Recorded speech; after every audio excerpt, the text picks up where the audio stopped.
Hello, and welcome back to another episode of the Critical Fools podcast. This is episode number 57, and this week we are reviewing a one of my favorite films, possibly of all time.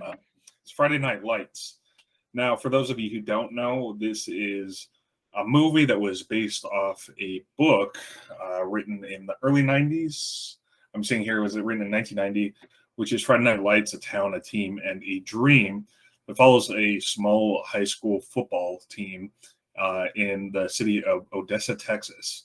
For those of you who don't know, Odessa is a small it's an oil town, I believe. I don't know how much they still produce in the Permian Basin there, but it's an area that's pretty remote, pretty rural, and where they take football really seriously.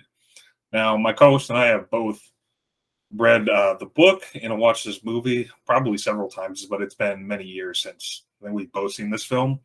And this film was also based, or basically the inspiration for a television series that was produced by NBC. I think later on by DirecTV. Friday Night Lights is the name of the television show as well. And I think we both agree that we really enjoyed that TV series as well. Now, for the film itself, this was a movie that came out in 2004. It was directed by Peter Berg, and it gets into some really interesting topics surrounding sort of high school football and more sports in general and how it affects kids, I would say, at a young age. So, yeah, Chris, upon revisiting this, what did you think of this movie? Okay. Let me add something first. Sure.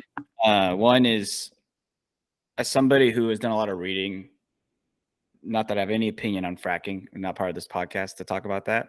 Odessa has been one of the beneficiaries of the fracking boom. I can tell you that much. So I think when like you said, the time, place this book captures. This is in the late 80s. Yeah. So I think, if you know enough American history, like, especially in the 90s and early 2000s, right? The oil was not something that we were trying to, get off. And, there's a lot of, cost of, the cost of extracting oil, especially like, it's more expensive, but obviously fracking was a change in that industry. That late 2010s. Yeah. Early 2010s, I mean. That's when it started. I do know there's some earthquakes concerns, but in general, when we talk economically, the town, what I want to add to your point is that, like, I'm curious to see what the town looks like now versus the depiction and what the book covered. Neither of us can comment on that because neither of us have actually been to Texas. Yeah, I bet somebody from that era could give an insight of what transformed, but I know there has to have been some transformation because you can't be part of the fracking boom and not change, right? It's like saying not being part of the tech boom and right. But a lot of this stuff, Chris, even with fracking, is boom bust. So we don't know exactly who has benefited from all this.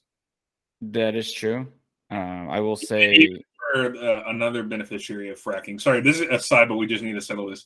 In North Dakota, they often bring a lot of people in to do the actual fracking process, not necessarily locals. And some of that money gets circulated, but it's not really the towns in North Dakota that benefit substantially. Yeah, but I would be curious to pick the brain on people who have been a part of that region's the influx of fracking, because I know that for sure. I do know. Okay, but either way, during the time of this film, right, it was very boom bust. I mean, we're getting aside from it. So, yeah, and I know that or at least I've read about that this team itself has not had great years in terms of football relative to its glorious past. That's true, yeah. But during the timepiece of this film, all right, this was a powerhouse of a high school. Yeah, so now to get back on the film a little bit, I just wanted to put my So what do you think about this? Like I said for my original question, what do you think about this film upon revisiting? It is the best film. This best sports film of our generation. I think I already told you this too. I have forgotten. Like, everybody says, like, X film or Y film. This is the best one, but in my opinion, I think also it's actually a good film about, let's say I was like a foreigner and I want to understand why culture, like what does our version of professional football mean to this to our country. This film does represent, obviously it's still a certain area of our country, but it does capture, I think, like, I think it's high school football and like you said, what it means to a community, what it means to our youth culture. I mean, we grew up in a bigger city, but we can remember going to high school football games those Friday nights. And yeah, it's just a big draw, not just for like the community at large, but especially for those who are at the high school. Like that's something you do is just go watch game night during the weekend when you're younger. Yeah, I mean, I'm also what I'm trying to add too is that context of like, why is the star, even if you're like a backup, why are you treated a certain different way than like a normal student or a water polo student or whatever? Yeah, and I think people who are not from our culture will not get that, right? They'll be like, why are we treating these guys like Football and I would say basketball is right there. Those are the two. Yeah, definitely basketball as well. But I think I would even, but for this, the sake of the context of this film, it's a focus of a high school football team. For sure. So at a high level, I think it's a good film for people understanding American football, especially at the lower level, which is the high school Mhm. level. And I think the film itself is great. The book is, having read the book, is great. Mhm. The TV show is really good. I'm not gonna say it's great because there's better TV shows, but Certain seasons and moments were fantastic. I think you would yes, agree. yes. But I'm just saying, like, I can't put in like top tier, obviously. No, it's I think you would agree it's worth watching.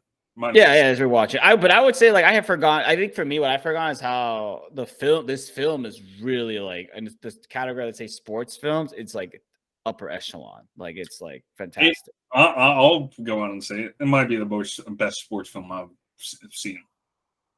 Might be. I was trying to think, and I was like, this is hard because I don't know what film I would put above it. I just haven't seen all sports films, and also I imagine ones that you've seen. Yeah, it's like Running through your catalog, I'm sure you've seen a lot. yeah, I put ahead of this. Yeah, I don't think there's probably not a better like pure film. There's ones that I might be more biased towards, but like I'm not talking about an Arsenal documentary, Chris. I'm talking. Yeah, what I mean, Fever Pitch, great film. We might do that one day, dude. Yeah, but yeah, I mean, it is very, very. It's. I mean, I'm a stand by my statement. It's if our era, which is let's say, we're already kind of getting up there in age. Definitely, of our era, in my opinion, is the best sports film. I don't care like people say, whatever other films. I think it's the best. And I know there's like, the famous like, there's famous boxing films like the one that Christian Bale did. Like obviously sports is a big genre, but like this is definitely the best in my opinion. Like we'll get into like the music and the acting and also like the topics, but it's flat out great. I definitely recommend it to anybody. And it's I mean I already did a lot of recommendations. I mean I've seen the show, read the book. I don't know much more I can do to endorse this. Like do I need to get a special t-shirt and mug? Like but it's a fantastic film, and I know you feel the same way. And I think what this film also leads to is an interesting conversation around, like you said, the influence of sports, high school, The pressure at such a young age. pressure at a young age, especially in that environment where they're winning, they're used to winning. But also I think how football has changed. There's that scene in the beginning where he's doing that drill where like the offensive lineman's in the middle or defensive lineman's in the middle and he can hit. Yeah. Yeah. It used to be, when I used to, well, I still do read a lot about football, but when I used to like was learning the game, I learned that when I was a kid, like that used to be a very popular drill to teach kind of like physical toughness and also like, I mean, the guy getting hit, but even for the people hitting technique, that drill has been banned a long time ago because they learned that it was leading to a lot of concussions and CTE issues.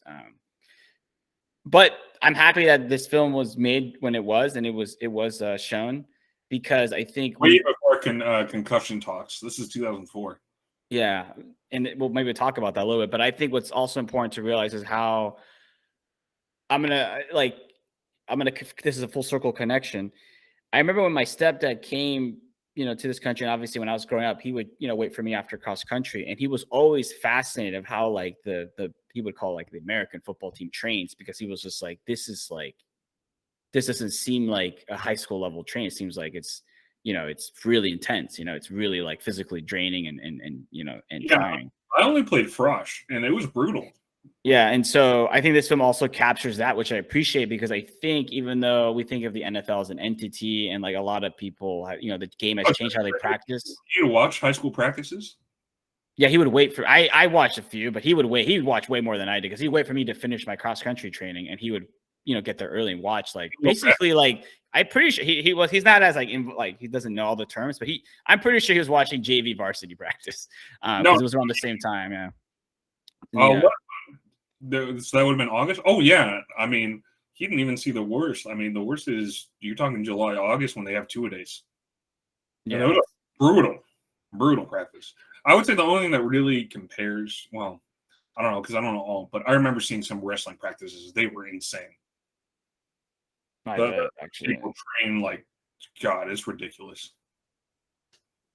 But yeah, this like I said, 2004. This time period is before that all that blew up. And also remember, the book is based on a moment. Like, and actually, I do want to touch about like what happened after with some of these characters, but it touches the moment, like you said, like that late '80s era. And like if we're talking about it now, like in 2000s, let's say 2005 even or 2010, back then that was not a conversation, right? You just got like a little dinger, you just get up and you play. So that I found interesting too. So yeah, I mean, a question I'll pose for you is like, no, this is not your first time watching it. Is there anything that, at a high level, before we get into the details of scenes and themes, that you were surprised by in your this recent viewing, or you feel like you missed or didn't appreciate enough, or it was just like the same awe experience that you got the first time? It was definitely like an. I mean, what I will say is I forgot how, and this is just a credit, and I actually do like the band. I loved how, and I'd forgotten how well the music fits in this film, and how it really sort of brings out some of the more action, more emotional moments of the movie.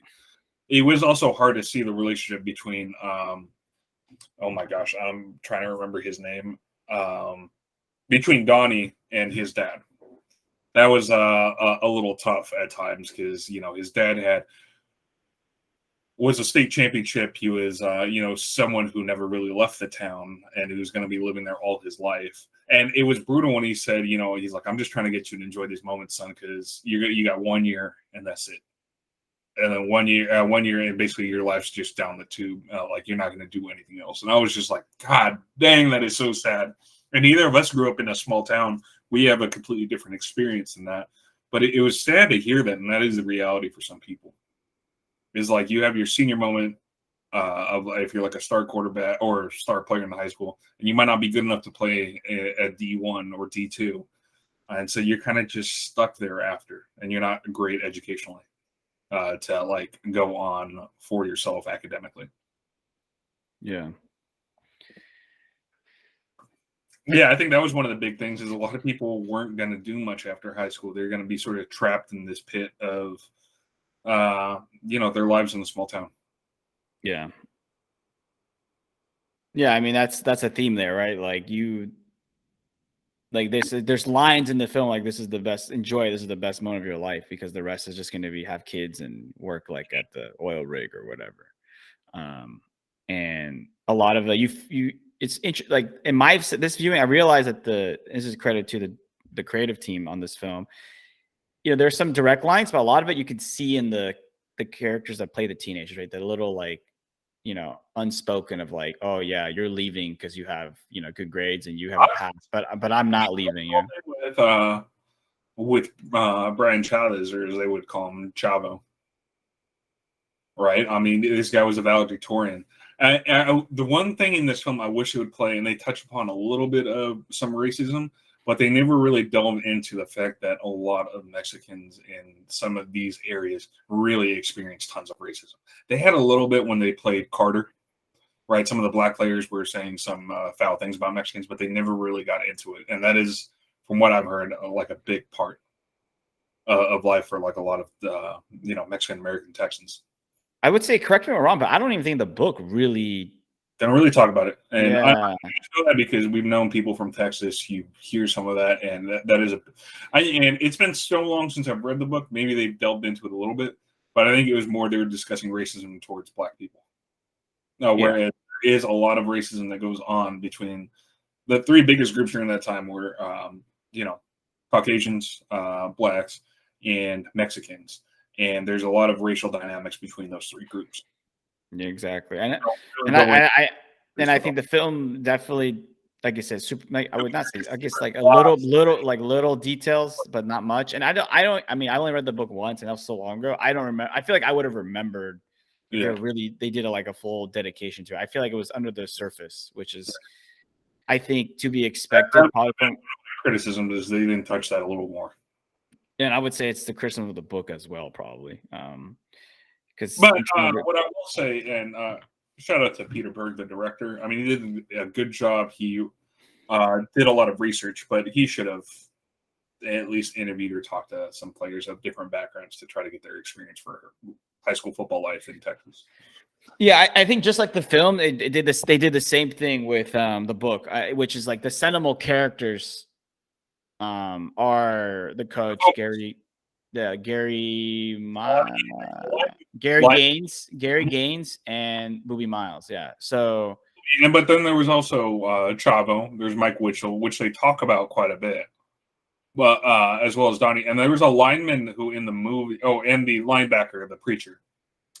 But there's also a lineman that they talk about who works his tail off, but he's not really mentioned at all in the movie. But he was a main yeah, character. in the book, yeah, because the book obviously can have like follow more of the characters closely.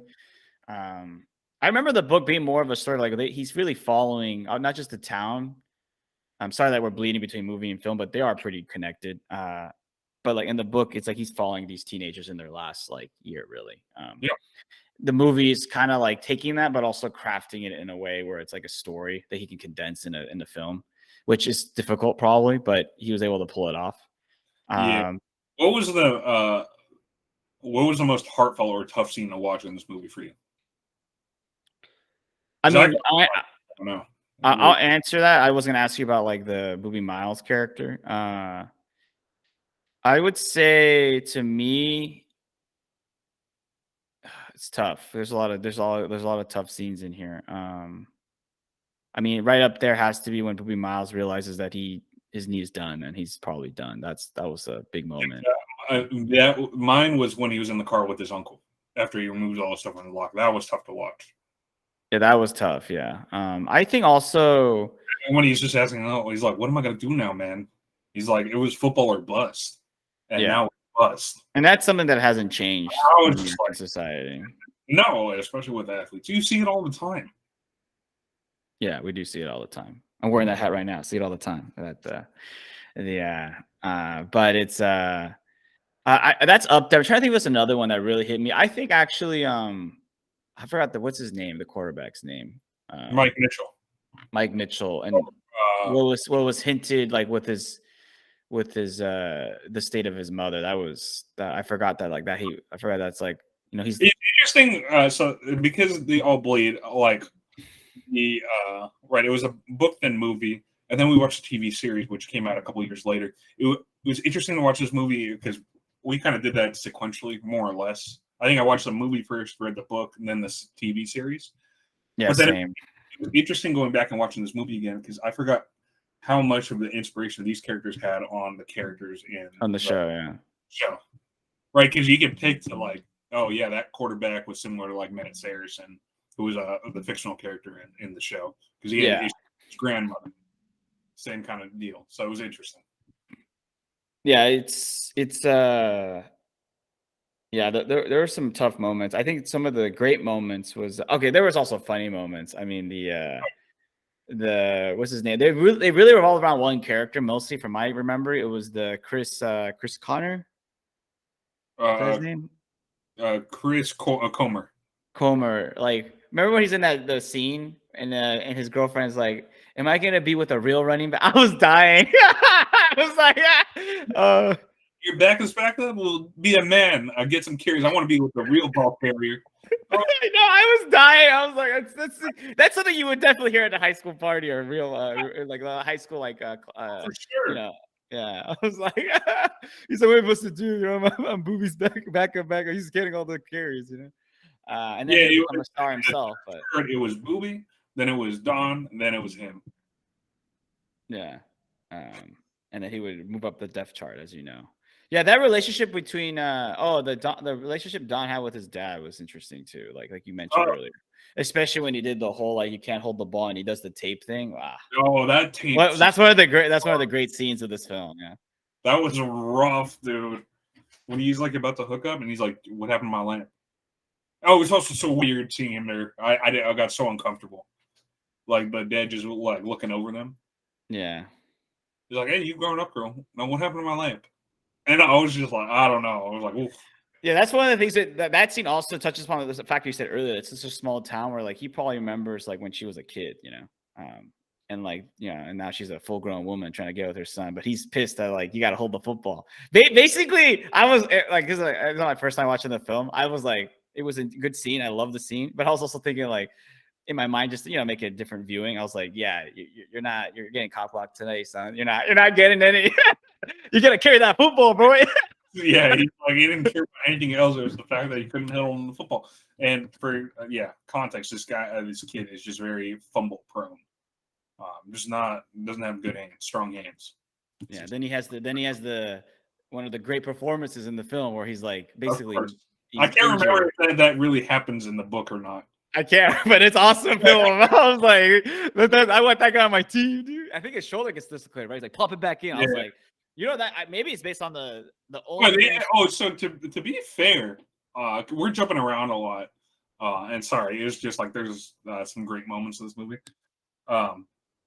To be fair, there was one point where they basically insinuated that a player did get a concussion when Chris Comer walks over to the cheerleaders kind of dazed.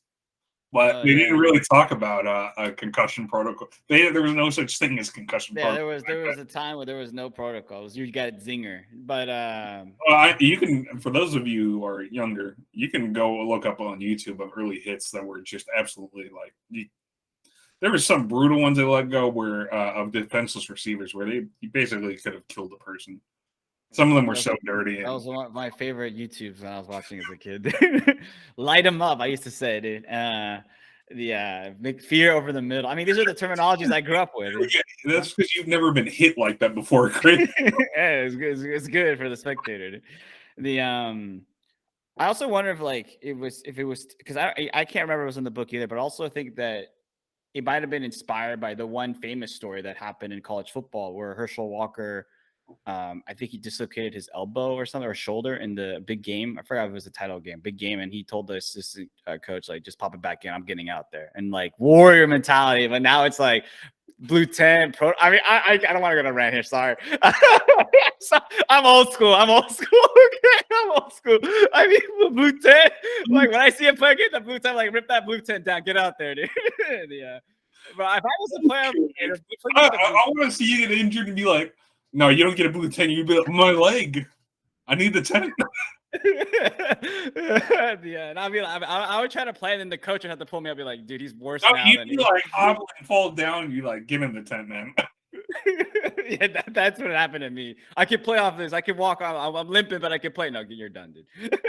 I'll be done. But obviously, no, it's true. Like, I mean, we're speaking, like, we're jumping around, but also it's because this sport has such cultural significance. Like, it is a reminder that how it's changed, because there was, when we were watching as a kids, there was no blue 10. A guy was either going to the locker room or he was like, tape me up, get me out there, like. Oh, when we were watching high school football, there was no such thing. No one was talking concussions. Could you imagine how many blue 10s Brett Favre would have been in? That would have been like, he'd been in blue 10 every 2 weeks, dude. Probably should have been in. And I'm good. Respect that guy. Anyways, Rogers, my toe hurts a little. I need a blue 10. That's him. But yeah, sorry. Going back to some of the early scenes in the film, what did you? So we jumped around. So the level set again. There's a lot of pressure to win in this school because they've recently had a lot of success. Not recently. Sorry, when I say recently, I mean back at that time period. At that point, 70s, 80s, they've had success, and this is in the late 80s. Yeah, Gary Gaines is now he's a well-known coach, but he's probably paid a decent salary. That's something to insinuate too, right? Like, hey, there's a lot of money. There's a lot of money coming to him. The football team. They also talk about their new stadium, and like some people were. I love that quote, and I wonder if this was just for the film or if they actually went back and got old audio during that time during that season. That I haven't looked into. It was hilarious. It was like, oh yeah, like some people were saying we spent too much on that money. It should have gone to the school, but the stadium is the school. I got no problem with that, with them putting in all that money into the school or into the stadium. I was like, yeah, some people do. You hear about that, criticize priorities. Yeah, I mean, I bring back to this point because I think it's important to emphasize that when there is like a sports, especially at a high school level, that's a well-known program that's like getting to big games and getting TV coverage and media coverage, it changes the school's like, I would say, ecosystem. And actually, we got to experience this on a basketball level sense.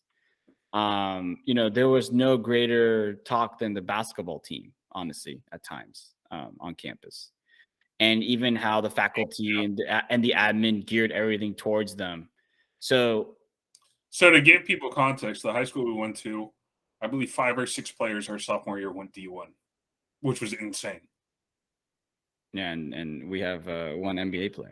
Back-to-back state titles, or back-to-back. No, we went during those years. We went to back-to-back state championship games, and then later on, someone who's in the NBA went to our high school and he won 2 state titles, which is insane. Those teams were just so stacked. But I would say with the brother of the NBA player, that team was even more absurdly stacked. We just happened to play a team from Southern California that was even more stacked, which is ridiculous. That's how sports is, right? Like the greatest player that school's ever had was on the teams that won, but the best teams, I agree with you, the best teams, that was our time, yeah. Well, technically, the NBA player was a freshman when we were there, so he was playing. I remember seeing him, and I was like, "This kid's gonna go all the way." And like he did, like you could see it. There was no way, like the skill set that this kid had. We have the distinct privilege of saying that we were at the local park and he was practicing with playing with his friends pickup, and we were playing pickup on the other side of the court. I have that distinct privilege. There's 2 different skill levels. I'll tell you that much. Oh yeah. We weren't good at all. But like I'm just saying, like we can say we shared the playground. Yeah, this dude was Duncan, and we were just there. Like it was literally, it felt like men amongst boys. Yeah, I remember it too. I was like, isn't that the freshman they're all talking about? I was like, and you're like, yeah. I was like, oh shit, dude, this guy looks like you went all the way, dude. Wow. Well, you remember the other dude? This is like when we were freshmen or sophomores. He got there to school one morning, and because yeah, that's one of the greatest live sessions I've ever gotten to see, dude. Right. Ever. Right. He got allowed into the gym, so you 2 were playing pickup, and then one of the varsity players comes in. You're like, "Yo, you mind if I do my drills right now?" And you guys were like freshmen, so like, yeah, go ahead. Yeah, no, honestly, that was way better for us. We're like, I remember like we didn't want to go to. I mean, we all had to go to class, even him. But I was just like, this is like the greatest one like individual workout I've seen in person. Like, okay, you can watch on YouTube, Curry. But I was like, you're not going to like the Oracle, the Warriors trade facility. Like, probably that would be better. But I was just like, I didn't pay anything, and this guy's draining every shot, dude. It's not possible, dude. I'm convinced he. He had a couple other breaks or made a couple other smart decisions. He would have gone to the NBA. He was or at least had a shot to be on like a scout team. Because I mean, I remember seeing this kid in high school, and I was just like, his skill set was ridiculous. He was like 6'4", 6'5". Handles were unbelievable, and he could drain threes, like create his own shot. He was a ridiculous player. It's by pure luck. It's still the best basketball. I don't know if you saw him in like watching games, but I remember being like, he's super good. Yeah, I used to watch him when we were on TV or sometimes in person. I didn't go to the state championships games like you did, but I remember that workout. I remember I was just like, this is not real. Like, like I remember going like, I can't believe when I watch it, because at first I was like, okay, like, this is high school. You're not thinking like, oh, he's not gonna make every single. He made like 95.7% of his shots, and they weren't like, oh, layups. It's like draining like threes. I'm like, swish. I'm like, at one point, I remember talking to the guy next to me. I still follow him on social media too. I was just like, is he gonna miss? Like, and he's like, I don't know, dude. Like, we'll stay here as long. And then like, obviously, we had to go to class, right? So we did. But I was just like, I'll never forget that. I'll never forget that, huh? I'll never forget that. I mean, that's like seriously, it's like watching like a private top level athlete workout for free, and you're like, wow, we're the only ones here with the dude. Like, this is awesome, dude. Like, and he's just draining every shot, dude. And I'm like, this is not normal. And he's like doing full. It's not like nonchalant. He's like doing game moves and like he's sweating. I'm like, this is next level, dude. I'll pick up.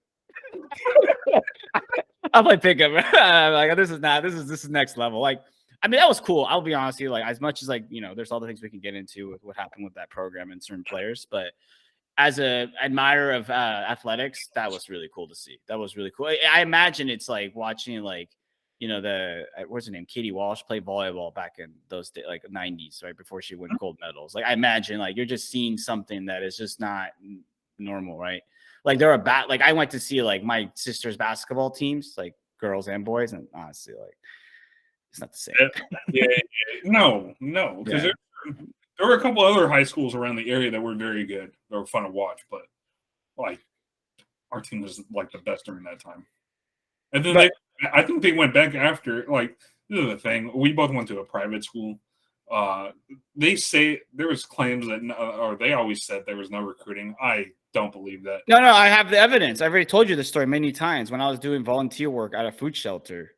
And when me and the guy too, he's in San Diego, but to protect identity. But I remember saying where I went to high school, and the lady that ran the food bank, she was like, "Oh, do you know anything about this other school? You know which one I'm talking about. It starts with the B." And I was just like, "Oh yeah, I do." Like, and she was just like, "What do you think?" Because like my nephew's she used the word he's getting recruited. Yeah, they're gonna cover everything, and he plays football. And of course, yeah, I think he was like he would have been like a DTOC or something. And she was like, that's when I knew. Without like, because this is not gonna get reported because local art or like local beat writers, like, they're focused on like the team, right? Yeah, they can't. They don't know because it's a private school. Yeah, You don't have to release financials and all that. and it led to an interesting conversation where like I learned that like this school is recruiting, and I got to say like, oh, this is what they stand. Oh, during the time, that school was very good at football. It's true. Sure. Yeah, they were. Yeah. Remember? And I mean, they have a decent program usually. There were some years where they were very not great. It's ebbs and flows. So to back your point, there is 100% recruiting. If this was back in 2000, whatever, it's 100%. But after that NBA player left, then somehow we magically got this other skilled guy who's like 6'9", and he played like center for us. And then we went back to state. Yeah. So how it seems like it works from this is back what 2008 maybe? Yeah, before the 2010s. What I was able to glean from her was that like there are basically there's nobody on official payroll to scout, but you hear and then there's talks, but actually the people who are official scouts would be these like assistant. So you remember our old English teacher for the female side? She probably will go, and part of her job is to go and like, what's the word of mouth and stuff. Yeah. Like, what can I see the player play? And then like do a little pitch. And then what's pitched is like, the spiel. It's the same thing we put in the pamphlets, like world-class education, morality. I hate saying this because like I don't college admissions. We're gonna prepare your kid. What they also included a lot was JC. I was like, you're being a little deceptive here with your wording. Yeah, of course. And they also say like they'll be taken care of, and don't worry about the cost. That's the most important thing. Don't worry about the cost. It's taken care of. So we know who's paying for that. And so yes, I want to get back to the film because how it connects. Going back to the film, you know how so in the film there are practice sessions. Usually college coaches. In the Friday Night Lights, there's like they're doing the practice to the public, right? Mm-hmm. Yeah, you're talking spring training and like summer league, all that. Yeah. So how I want to connect this is how I'm gonna connect us back to the film is that you remember like you could have watched practices of those basketball teams. You were allowed sometimes, not all the time, but you were allowed sometimes. Actually, I got extra privilege because this person's sister was on the female team. So I got some access, dude. Like I'm always gonna be like, okay, there's a lot of problems, but it was awesome. I remember going one time and we were watching like a scout session or like it was a game, and there were like 6 D1 coaches and scouts. Do you remember during the time University of Washington's coach Lorenzo? I can't remember his name. He was there. I didn't know that. He was 2 rows behind me. That's crazy, dude. Watching like the dude's brother play. This is when we were like sophomores. I was like, this is wild. Yeah, because you gotta start young. You're impressionable, and you see that, and you're like, oh my god. No, well, he was recruiting for some of the seniors and all that. No, but what I mean is that like you do start young, as in like you do like you're scouting down, right? So like if they're scouting at like freshman at high school level, like the high schools are scouting. What I learned through talking to my person that did the food volunteering is that like they're scouting from 6th grade to 8th grade. Like it's not like a no because going back to sports, like it's the money. It's like your team is now ranked. Like you get on the press, you get on TV. Like it's huge for branding and stuff. So Prestige. Oh, it's like, oh yeah, we sent 25 athletes D1. yeah. Yeah, it's a new check I mark. mean, we said to talk about basketball, but a little less so. I mean, our women's volleyball was insane. Yeah, insane. It's insane. I mean, how many people did we send D1 for women's volleyball? It was nuts. It was they still do. Countless. Very But strong program. away from that. But yeah, no, it was interesting because like, so one thing that was different between our experience with that, we had great athletics, but the community wasn't always there quite the way like these guys were. I mean, you're here. No one was really out there for spring training for high school football quite like these people. I mean, it was an event. Yeah, it's the thing to do. It's like the community is geared. The only thing I've seen a similarity in is like small towns in Europe that everything revolves around the soccer team. Sure. Like everything, like even if you're not playing or you're not even, you never even like play to kick a ball, like it's something you do culturally. Yeah. It's on the radio. You're talking about it. You're pat when they meet. It's the same vibe. It's exactly very similar. Yeah. And yeah, like you're right. Like nobody's going, and obviously we get that dramatic scene where, Donnie's dad has an explosion, but yeah, I mean, and you see the pressure too. Remember when they started losing a little bit, like the coach gets the for sale signs on his lawn, like you're gonna be out of it because it's a win. It's a results based business. I do want to get back to Booby Miles because I did some follow-up reading on what happened in his life after this book. I kind of forgot that this book only and the movie only really captures of the part that it covered when he was still a young man and his dreams ended. And the movie at least tells you what happened a little bit after. Up to 2004, right? But you heard the latest update? I'm trying to get this right. I'm going to get the wiki up. But basically, I think no, and like in 2011, he was charged with aggravated assault, actually. And I think he was on probation, and then I think he even had to serve 5 years because he violated the probation. Lovely. And then he got released in 2018. So like you said, the film captures to that point where like, oh, he did have kids and stuff, but there was more. Like he's not dead yet. There was more to the story. 7 years after the film came out. So yeah. how was yeah, exactly. It's just I did some follow-up reading on that, and I was just like, that's why I want to get to that topic because I think. Well, if you want to know, it's sad that it's a real. Sorry, go ahead. You want to talk about crazy tragedies too? Do you know what happened to the team they fought or played in the state championship game after? No. So a lot of them, because like this is a very talented Dallas Carter squad that they ended up facing, and in reality, they didn't face them in the movie. They faced them in the state title game. In reality, they faced them in the state semifinal. Earlier, right? Yeah. Okay. The game before. And it was a close game. I think Odessa lost 14-9, but because both teams were really talented.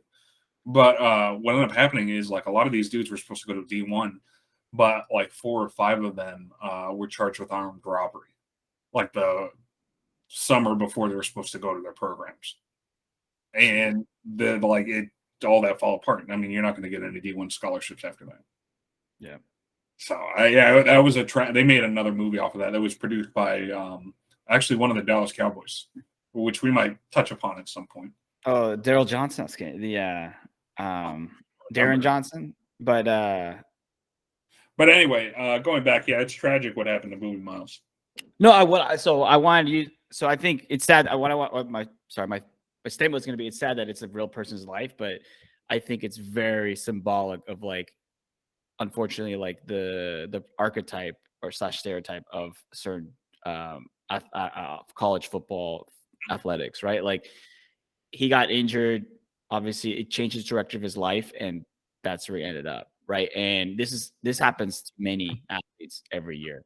either injury or just didn't. They had nothing outside of going pro. They had nothing, or they got a sham degree. I remember reading about Florida State's education of these players, and it was nothing. It was basically they were told by the the football program that these guys need to get C pluses. That's it. They didn't even go to class. So even when they have this degree, even if, let's say they don't play, NFL football or CFL or whatever, Mhm. they go to the workforce and they're like, oh, like, do you study this? Like, yeah, sure. And well, okay, like, let me ask you a few questions, and they just can't answer anything because they don't, Right. because Well, everything is geared towards the football, like wins. Movie couldn't read. In Yeah, the yeah. right, He could barely read. Yeah, he had to have help. Yeah. that's tragic. Oh, anyway, the person who produced the film for based on the Dallas Carter story of the 1988 robbery was Greg Ellis, the DN for the Cowboys. Okay. So I'm not sure why he did, but that was part of it. I didn't realize Ellis went to North Carolina. That was interesting. I didn't know that either. All right, small aside. But anyway, what did you think of Mike Winchell's character? I think he's the archetypical young quarterback that has to be a team leader, a father to the team, or sorry, brother leader to the team, but still be a leader in his home because he's got that broken home and all the pressure with quarterbacking and all the perks too. He gets that easy slay early in the film, but yeah. But there's pressure that comes with that. Yeah. The guy's very soft spoken. Yeah, a lot of quarterback is toughest position in the what NFL. Do they say all the time? They're like, this dude shows no emotion. They try to get him to crack a smile every time. Oh yeah, and Bowie was celebrating when he got him to laugh about some stupid joke. But yeah, I mean, what I thought was characters, I think he represented the archetype of like the quarterback, right? Some quarterbacks are kind of like friendly, but like a lot of quarterbacks, they got to keep it all together because like they're basically an extension of the coach in many ways, and like he's got to make the right plays, read the right situations, and like he gets burned parts of this film, right? Like, he's not playing well, he gets ripped, Dude, do you know who sorry, this is a side that I just read, tripped me out. Do you know who played Don's dad in the film? I did not recognize him. Don's dad. Yeah. Give me a hint. Can I get a hint at least? Famous singer. Oh wait, is it a country singer, right? Yeah. Oh, when you say the name, I'm gonna know it because what's interesting? I kept thinking his face looked familiar this time. I was just like, because I went to the Country Music Hall of Fame, and I was like, I've seen this guy. Like, where have I seen this guy? I feel like I've seen this guy for a whole, like, it was like enough where I was like, I've seen this guy a lot for some reason. I was like, where have I seen this guy? But I was just like, oh, that's where he's from. I thought he was another actor. Say his name. Tim McGraw. Yes, I knew it. I knew it. I was just like, I literally was like, I've seen your freaking face everywhere, but where? And I was like, oh, it was in Nashville. Yeah. Literally, I was just like, because when I saw this, because I think back then I didn't know because I wasn't into country, but as you know, I went to Nashville some years ago. Like, what? Yeah. Yeah, I kept thinking like, dude, you look so familiar. Like, what? But then what it is? I thought it was like, oh, I've seen this film. That's why it looks familiar. Yeah. But then it was nagging in my brain. I was just like, now that you mentioned, I was like, you could have said a name that I know, that I freaking know. Anyway, sorry. So back to Mike Winchell. Yeah, like I mean, what were your thoughts around him? I thought it was interesting. I mean, you just see the amount of pressure because everyone comes up to him and he's like, "Hey, be ready. You know what it takes. You want one of these." There was point to their state title rings. I was like, man, as like a 17-year-old, that's crazy pressure. Yeah, and crazy. you don't really, and then people would just cut you breaks. Like someone gave him free food at like the local drive-in burger shack, like all that, and it's all these perks that come with it. But at the same time, I think a lot of these kids don't know how to handle all of that. Like, and it must mess them up later on when they're used to this kind of treatment in their small town. And then no one really treats them like that afterwards. Well, unless you move up levels, right? Because the perks get better in college and even better in the pros. No, if you're good, and then that's your cap. Yeah. I think we glossed over because her character is not as big in like here versus the show. What did you think of Connie Brennan's character, the wife of the? I mean, she's kind of secondary in the show. I mean, in this movie. Yeah, bigger in the show. It's a 2-hour movie, so you can't really get into every storyline. There possibly is. There's too much. More what I found interesting was, and that must be so annoying as a coach of a small town, is Coach Gary King's. Hey, Coach, he's in his office. Me and a couple of the buddies just ran into each other. Wonder if you have 5 minutes. Yeah, we want you to play a 4-3 defense and make sure that you go with these outside linebacker blitzes. Like they're just like throwing in all their terminology of their thoughts. Like, dude, this man's the coach. You're paying him $60,000 a year. You guys don't know what you're talking about. Otherwise, you'd be in his seat. Exactly. Yeah, they touch upon the booster culture in the film too. Like they have the dinner with the boosters. They're the ones paying money. They're your bill. And then that there was that one racist comment at the dinner where the wife says, like, I did not like that. play on both sides. Huh? Yeah. I remember. I was like, oh, didn't like that one bit. I can't remember the full line. I just noticed she said, like, yeah, I know exactly. We don't need to say it, and it was rough. But that's part of what they were trying to talk about with some of the reasons. And I would say some of the people get mad that, or like, I think Gary Gaines and his wife got mad by the book saying that they paint him as a bunch of racists. And I doubt everybody was, but you do have some of that in these small Texas towns. Yeah. Part of it. It has to be, yeah. And actually, when you read what happened really to Boobie Miles, like, he was also when he was, the guy and star in the field, everybody loved him. But then when he was injured and not useful, like they discarded him, and it, some racist terminology started coming out against him. So. Oh, really? I remember because I did a lot of reading about Boobie after the film because I was really curious about like on the ground. I remember reading somewhere that like he was basically like after the injury, like he was. I think we're off camera when you said about like the French national team. It was very much in the same way. Like, oh, you're winning, you're part of us, and now you're useless. Like, you're pretty much like I'm not going to repeat the language, but like a broken, the S word. I was just like, whoa, and I was just like, I don't know, like, it's a shame we don't have like maybe more follow up interviews because like I would like to hear like with time now, like at least some of these players that are not white, like what's their perspective on being in that kind of environment now that like. They're not really. It's crazy. I had this is something I knew someone who went to graduate school at University of Georgia, and they've been pretty good recently. They just won the national title, but for a while they had who's the quarterback of the Bears? I'm trying to remember the guy's name. Really good. I think he's got a lot of potential. What school? No. Who's the quarterback of the Chicago Bears? Oh, Justin Fields. Yeah. So at the time, as Fields transferred to Ohio State, but for a while he was at I think he was backup as a freshman on University of Georgia's team, and he was doing well.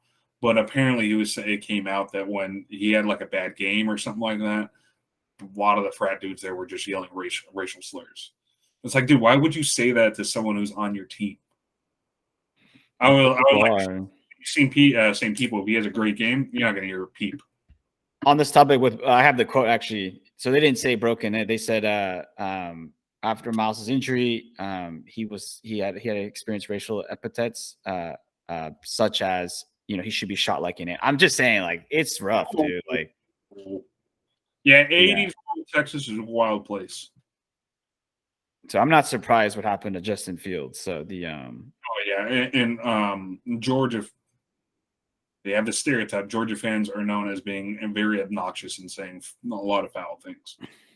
Yeah, it's unfortunate, and it's this film doesn't hide from that fact that there is racial undertones with sports, which has always been the case, even today. Mm-hmm. I will say that like I'm happy the film. I mean, the film had to because the book does touch upon it, but. You could also have gone it through a different way. Like you could have easily tried to gloss over, which I'm glad the film didn't. Because it's not like even some of the few lines that we get that are very direct, like they're pretty in your face. It's not like you can't hide. Like, oh, we like how it is with sometimes in the media, right? Oh, he misinterpreted my words. Like, you can't misinterpret that. Like, nope. We know what you're meaning here, dude. Yeah. Yeah. Anyway, I guess the last guy I kind of want to talk about, even though he's a predominant character, but he's kind of minor in a way, is Brian Chavez. What did you think of his character? He's Harvard. Yeah, I mean he's sort of he's the anomaly of the group, really. Yeah, I think But he's and Ivory were the two anomalies. yeah. Because Ivory, if you don't know, he was the only one on the team to receive a D1 college scholarship. I think That's true. Chavez ended up walking on at Harvard Yeah. for a bit, but Oh, the Ivory speech was great in the film, dude. oh yeah, what did you think about? And this is what I do like is that sort of mashup when they go in between the Dallas Carter and the in the Odessa Permian like half times. Like as you go to Ivory's speech and then they cut through to the Dallas locker room. Like personally, I thought that was just great editing that they did well because basically like the whole story focuses on Odessa Permian, but you show that basically both sides, both of these kids are they're experiencing kind of the same emotions. It's just high intensity. Yeah, I mean, I think how I interpret it really is like I think it was their way of doing what we talk about sports movies, like when we did The Rush or whatever. Like the dilemma of sports movies that you can't really film and like show. Like that's why you watch it live, right? That's why we watch sports live, right? Like a film can't capture that, so they have to recreate that somehow. And you're right. To your point, they do, this editing, I think, to create that tension, also to show you Well, the both intensity, sides. really, what I liked about this movie when they're showing sport, because sometimes it's so, but they do quick cuts, quick edits, bursts to really give you that intense feel of football because it's quick plays. And I've seen other football films where it doesn't have that same feel, but I think these guys did it right. I agree. I think they did it because of that. I think I'm not so sure. Like there was a lot of like too much deep thought other than like they wanted how can they create like that football energy like in a film, which is tough. That's the challenge of any sports film is that you can't really recreate that easily. Only decent films can do it. Other films, like you said, miss the mark, and you're like, okay, like you're better off just cutting all the sports stuff out. Like the characters are compelling, but those scenes, like you can do without them. Like you said, a lot of movies suffer from that because you can't really like recreate like a basketball game on a movie. Like it's not possible, which makes sense. It's just as hard as a filmmaker, right? It's a challenge. So I agree, they did well. And it was good, but it's not the same. It Sorry, which doesn't. film? Coach Carter, for example. Yeah, that was okay. It was good, but like their basketball moments weren't great. It's tough. It's tough in general. Yeah. Whereas with this film, it was the quick cuts, the editing, the burst, the music. The music was great for this film because it gave you really top tier. Music's top tier of like West Texas vibe. And because for those of you who don't know, it was Explosion in the Sky, and they're actually from an adjacent town, Midland, Texas. But a lot of them they ended up moving to and doing a lot of music was in Austin. I mean, I'm inspired now to go to Lubbock now. Okay. Lubbock? You gonna go down to Odessa? Maybe if I don't get killed. But anyways, to answer your question about Brian Chavez, unfortunately, I think I think there's definitely more coverage in the book. I think he was a victim of like the tightness of a film. Mm-hmm. He's an important figure in the book. That's why they think they can't not mention him, right? He's a defensive player, but he's an anomaly that's in most of these kids who don't really prioritize. He's a valedictorian of their class. Yeah, exactly, and also American, which is doubly interesting. Yeah, and good on the football field. And I unfortunately, my take is that you're right. They show that he's different in the group, an anomaly, but they can't go further because they chose who to focus on in this film. Right. And it's tough, but there's a lot more leeway when you have 400 to 500 pages to write rather than a 2-hour movie. Yeah, and I think to this day he's just still like he runs his own business. I think insurance or something. He's a defense attorney in Odessa. Oh yeah, so like is he still doing that though? Like that's like we need the more update. But I'm assuming because I wasn't able to find like the only few I was able to find information happened after fact. Unfortunately, because obviously it was in the courts. Was the Boobie Miles one? I think the rest I have to trust the film that they either continue that journey to a degree. Yeah. I mean, we don't know, but yeah, I did like Preacher's character too, kind of the quiet, reserved, but really good employer. Oh yeah. Just it's that archetype, right? Like, but the other character I really liked, even though he was so minor, was the Dallas Carter head coach. him with his lollipop. Yeah. So Sucking good. out. That was sucking out. That was good. Yeah. Okay, yeah, they can tackle. Let's What get it. I know we're slowly wrapping up. What did you think of the scene where they had the meeting about location and the referees? I mean, they're trying to improve racially, and I think this goes to a point is like there can be a lot of bias in decision making. In this case, they're trying to highlight the racial aspects of it, but it can border both ways. I mean, we've both seen even like in the NBA, right? There was a big controversy with your Lakers Kings series in the early 2000s where someone was bought off. And Yeah, this is Tim not Duncan. like you try to minimize bias as much as possible. Yeah, it's tough. It's tough in sports, you know. And they even sort of insinuate that can be a problem in sports. That certain biases. In this case, it was racially based when the black referee ruled an incomplete pass, a completed pass. I can't remember if that actually happened in the book too, but I somehow can't I remember either. remember hearing something about that. All I know is that the NBA needs to learn from the NFL. They gotta just delete the evidence. No, I'm reading this book about the Patriots dynasty, and like I feel like I read every time there's a scandal, they delete the evidence. I'm like, okay, so this is not sketch. Even with the recent issues with like the Washington, Deflategate was just bullshit. yeah, in which they deleted the evidence there too, but also even the Washington football team. Deflategate, like physics wise, people are stupid. Yes, I agree. But I'm just saying, like, they did their investigation and they still did the evidence. It's like, why do they? It's so shady what they do. It's like, okay, even the Washington football team, it's like, oh, we can't release the evidence because we have it sealed with this. I'm like, okay, that's not shady at all. But anyway, so going back to the film, I think, that's my only take is really like, sticking to the film. Obviously, in the book, like you said, it's a little more elaborated. Also, like, I think I forgot his parents. In the book, they talk about his parents a little, which I kind of remembered, but I kind of forgot right now. Good parents. No, Brian Chavez's parents. In the book, I think they talk about it a little bit, but I kind of forgot because the book. I mean, honestly, I'm gonna give this movie a great rating because it's a great movie. But honestly, like the book was really good. It's really good. Like that's like if I had to really choose, gun to the head, like movie or book, it's definitely the book. Like read the book, you learn so much more about the characters and the families. More time to write and develop. Yeah, I mean, you can make an 8-hour movie and get way more into it, but then you're not going to watch the movie. You're just going to go read the book at that point. Exactly. I think the medium that they were working with, it was a really good movie. Yeah. Anyway, you want to get into ratings? Yeah, we should do that. All right, I'll let you go first. I'll go first. Yeah. So Friday Night Lights, it is a pretty amazing film. Obviously based on great material. I think the acting is underrated.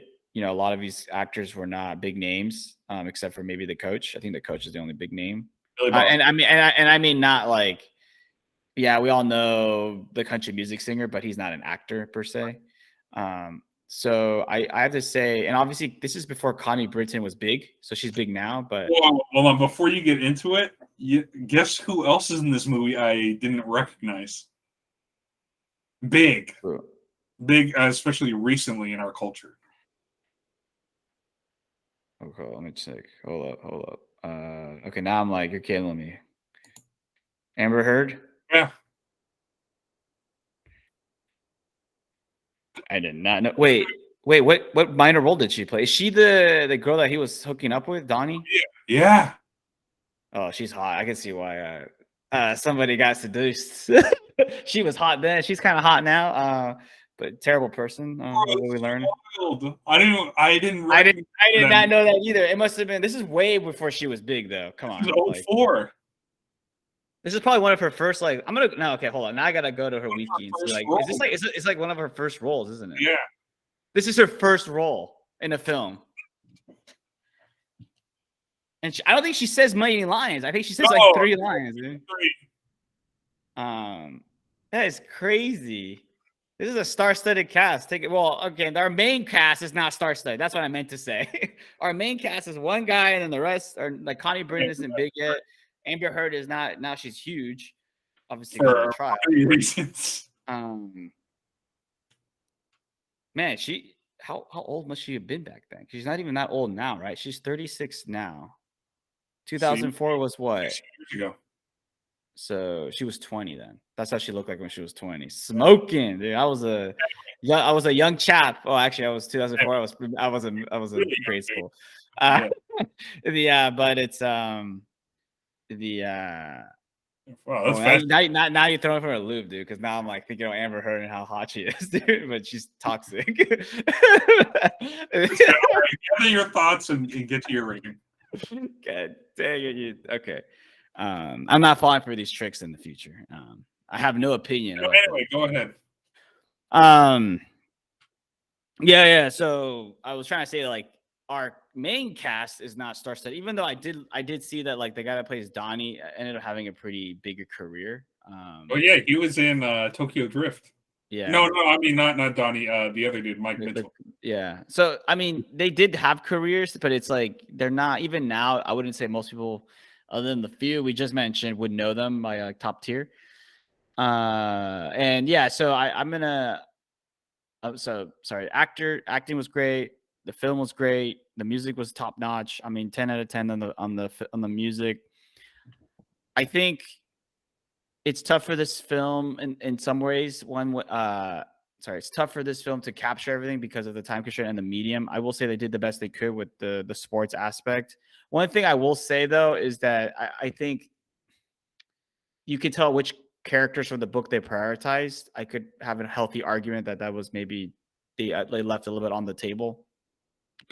I think also, I think they do capture everything pretty well, but like, they could have maybe done a little bit more around like, the booster or some of the, because they like what I mean, like they focus on certain characters. Like we learned about the certain parents of other characters, but like you said, Brian Chavez, we don't, right? Or Ivory or others. And I understand why you make certain decisions, but it's tough. And I would have liked to have seen a little more on that regard because, I don't want to keep saying the book, but like, the book, does go a little bit further and you get a lot more richness of like you said, when we started with the beginning about like, this community, rural, oil, everybody knows each other.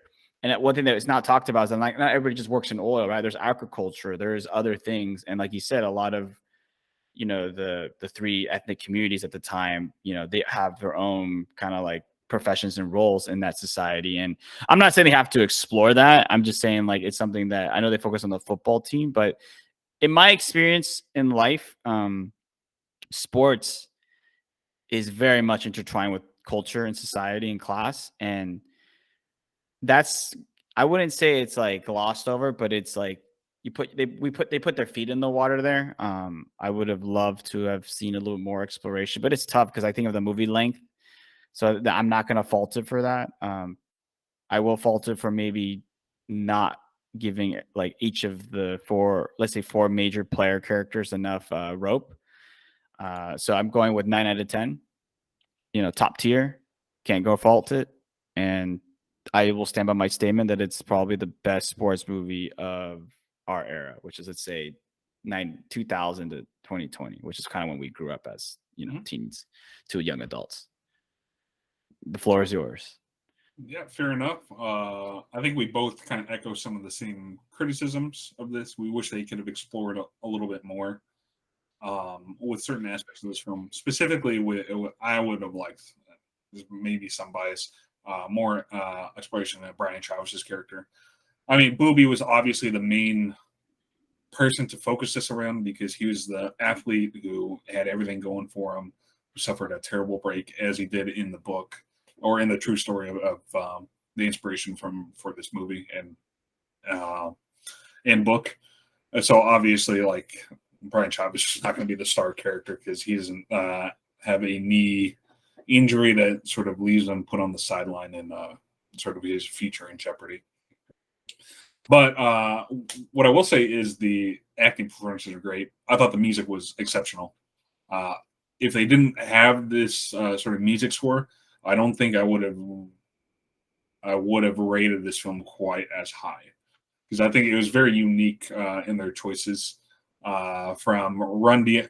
Like the main music was from Explosion in the Sky, but they also like putting like some 80s rap like Run DMC's It's Tricky. Like it was just perfectly set the vibe for for this movie. And I thought they did a great job sort of showing the pressure and expectations of small town high school football, which still exists, right? Even though the game has changed to a certain extent, like we've talked about. And it really shows sort of the cultural and societal significance of the sport really within this country. Because, I mean, football is primarily, American football is primarily just what it is in America.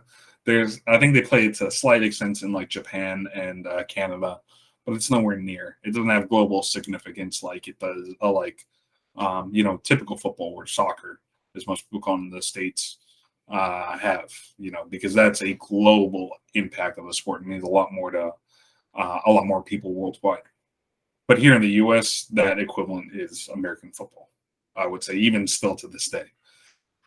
Even though basketball and some other sports are still very popular in the States.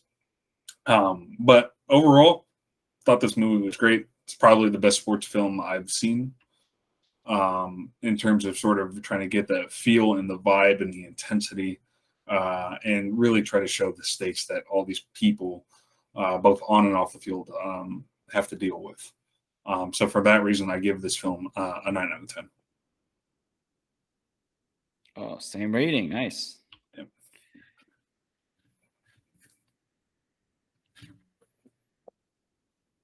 You're not going to do your usual like and subscribe? All right, I was waiting for you. I thought you were going to say something else. No, anyway, so that's it for today's episode. If you enjoyed our commentary on this film, and I know it's been a bit scattered because we sort of talked about the film and our own experiences, but anyway, if you enjoyed our commentary, please like and subscribe to our channel. And let us know if you have any movie recommendations, because we'll be sure to check that out. And we're always sort of on the lookout for more under the radar films. So anyway, stay tuned till next week, and we're out.